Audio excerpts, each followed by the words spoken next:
இனி வீட்லயே பானிபூரி செய்யலாம் எல்லாரும். ஆச்சி பானிபூரி கிட்.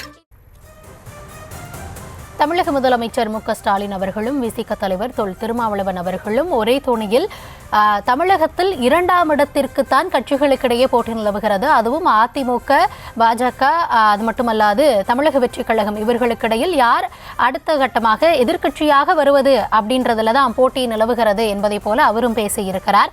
இது குறித்த கூடுதல் விவரங்களுக்காக இணையவிருக்கிறார் எம்முடைய செய்தியாளர் ராஜேஷ். வணக்கம். அந்த பொதுக்குழுல விஜய் பேசினதை இப்படிதான் புரிந்து கொள்ள வேண்டி இருக்கிறதா, அல்லது முதலமைச்சரும் விசிக தலைவரும் குறிப்பிடுவதை போலத்தான் களம் மாறி இருக்கிறதா? என்ன கூடுதல் விவரம்?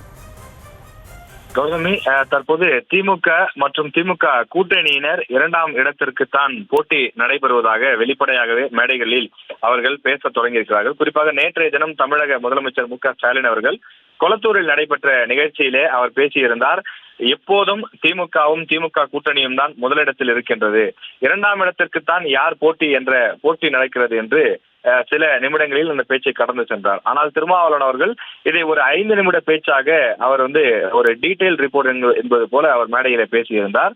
அவர் பேசும்போது நாங்கள் திமுக கூட்டணியில் இருப்பதால், அதாவது விசிக திமுக கூட்டணியில் இருப்பதால் தான் திமுக கூட்டணி பலமாக இருக்கிறது. அதாவது தமிழக அரசியலினுடைய ஒரு முடிவு செய்யக்கூடிய மையமாக விடுதலை சிறுத்தைகள் கட்சி இருக்கின்றது. இன்றைக்கு விடுதலை சிறுத்தைகள் கட்சி வந்துவிடாதா என அதிமுக, விஜய் போன்றோர் எதிர்பார்த்து காத்திருக்கிறார்கள். ஆனால் நாங்கள் கொள்கை அளவிலே திமுகவுடன் கூட்டணி அமைத்திருக்கிறோம் என்று அவர் குறிப்பிட்டிருக்கிறார். அது மட்டும் இல்லாமல் விஜய் நாங்கள் வருவோம் என எதிர்பார்த்து வராத காரணத்தால் தான் எங்கள் மீது பழி போட்டு பேசுகின்றார்கள் அந்த கட்சியில் இருப்பவர்கள் என்றும் அவர் பேசியிருந்தார். அது மட்டும் இல்லாமல் ஒரு கவுன்சிலர் தேர்தலில் கூட நிற்காத விஜய் 2ஆம் இடத்திற்கு நாங்கள் தான் வந்திருக்கிறோம் என்று பேசுவது ஏற்றுக்கொள்ள முடியாத வகையிலே இருப்பதாகவும் அவர் கருத்து தெரிவித்திருக்கின்றார். இந்த தமிழகத்தில் 2ஆம் இடத்திற்கு தான் போட்டியா என்ற ஒரு கேள்வியும் எழுந்திருக்கின்றது. ஏனென்றால் திருமாவளவன் அவர்களுடைய அந்த பேச்சு பல்வேறு விஷயங்களை அவர் பேசும்போது சுட்டிக்காட்டி பேசியிருக்கின்றார். எனவே அந்த விவகாரங்கள் தற்போது அரசியல் அரங்கிலே ஒரு பொருளாக மாறி இருக்கின்றது. தமிழகத்திற்கு சட்டமன்ற தேர்தல் விரைவில் நடைபெற இருக்கக்கூடிய நிலையில், இன்னொரு 10 மாதங்கள் இருக்கக்கூடிய நிலையில் தற்போதே அதற்கான அந்த பேச்சுவார்த்தைகள், அது தொடர்பான கூட்டணி அமைப்பது உள்ளிட்ட பல விஷயங்கள் தொடங்கி இருக்கின்றது. எனவே இந்த விவகாரம் தற்போது ஒரு மிகப்பெரிய பேசு பொருளாக மாறி இருக்கின்றது. 2ஆம் இடம் ஆளுங்கட்சி என பேசி வந்த எதிர்கட்சி போட்டி போடக்கூடிய நிலை உருவாகி இருப்பதாக முதலமைச்சர் மு.க.ஸ்டாலினும் பேசியிருந்தார். எனவே இந்த விவகாரம் அரசியல் அரங்கிலே ஒரு முக்கிய பேசு பொருளாக மாறி இருக்கிறது.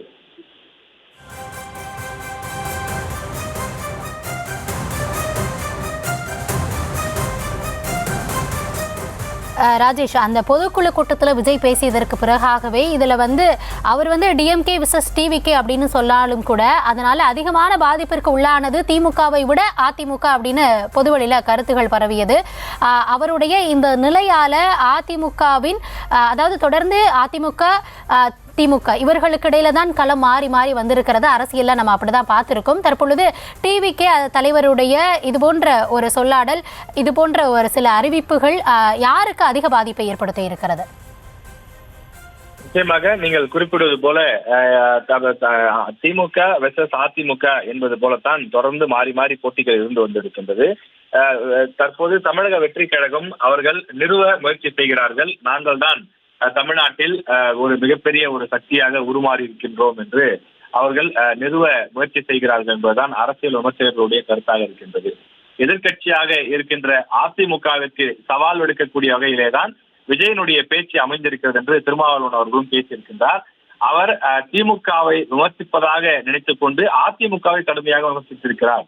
டிவிகே வெர்சஸ் டிஎம்கே என அவர் சொற்றொடரை பயன்படுத்துவதனால் அப்ப பிஜேபி, அதிமுக நீங்க எல்லாம் களத்திலேயே இல்லை என்பது போன்ற ஒரு தோற்றத்தை விஜய் உருவாக்க முயற்சி செய்கிறார் என திருமாவளவன் கடுமையாக விமர்சனத்தை முன்வைத்திருக்கின்றார். இதற்கு அதிமுகவினர் அவர்கள் மென்மையான ஒரு போக்கை தான் கடைபிடிக்கிறார்கள். காரணம், நேற்றைய தினம் கூட எடப்பாடி பழனிசாமி அவர்கள் பேசும்போது கூட அவர் அவர்களுடைய கட்சியினரை உற்சாகப்படுத்துவதற்காக அப்படி சொல்லி இருப்பார். மற்றபடி அதை நாம் ஒரு சீரியஸா எடுத்துக்கொள்ள வேண்டிய அவசியம் இல்லை என்பது போலத்தான் எடப்பாடி பழனிசாமி அவர்களுடைய பேச்சு இருந்தது.